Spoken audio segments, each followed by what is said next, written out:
Assalamualaikum warahmatullahi wabarakatuh. Sahabat-sahabat sekalian, berjumpa lagi dengan channel Sukses dengan Logika Tuhan. Sahabat-sahabat sekalian, kali ini saya akan berbagi inspirasi bersama Anda berkaitan dengan bahwa logika Tuhan itu sama dengan ilmu berpikir. Sahabat-sahabat sekalian, sebagai ilmu berpikir tentunya ini melalui metodologi dan punya pola-pola pendekatan yang bisa dikembangkan dan bisa dipelajari.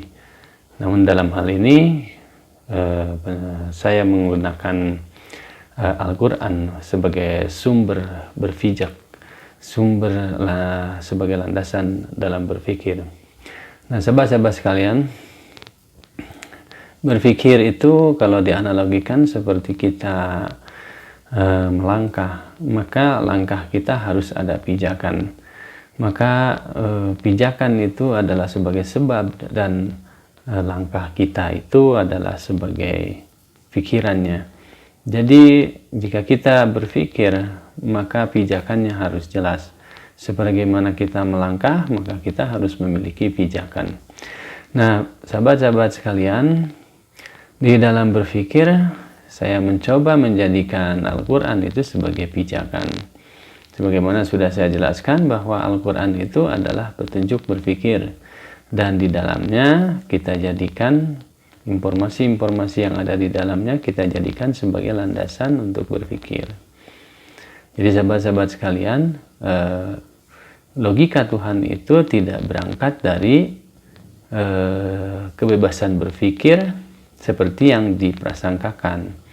Jadi kebebasan berpikir yang selama ini diprasangkakan adalah kebebasan berpikir di mana sumber atau pijakan berpikirnya kepada pengamatan alam atau berdasarkan kepada rasionalitas murni, yaitu menggunakan akal.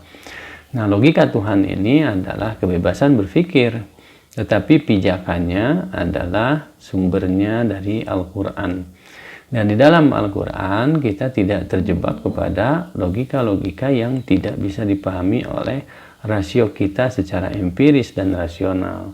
Jadi jika kita menggunakan logika Tuhan, di dalamnya kita sudah mengandung logika empiris berdasarkan pembuktian alam dan logika-logika rasional berdasarkan pembuktian-pembuktian akal. Dan kelebihan dari logika Tuhan itu adalah kita sudah menggunakan Tuhan sebagai sebab dari segala sebab.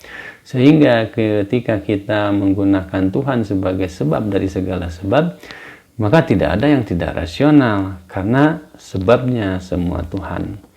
Nah, kalau bagi orang-orang yang berpikir bahwa semua yang rasional itu adalah yang bisa dibuktikan, atau semua yang rasional itu yang bisa dipahami oleh akal, maka mereka punya keterbatasan, yaitu dia tidak akan mengenal Tuhan.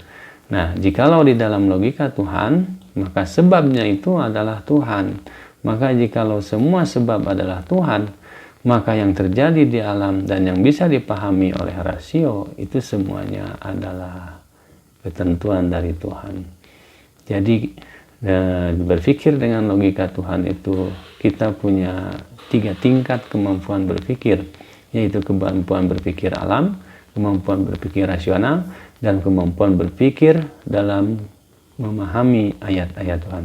Demikian sahabat-sahabat sekalian, semoga menginspirasi. Billahi taufiq wal hidayah. Assalamualaikum warahmatullahi wabarakatuh.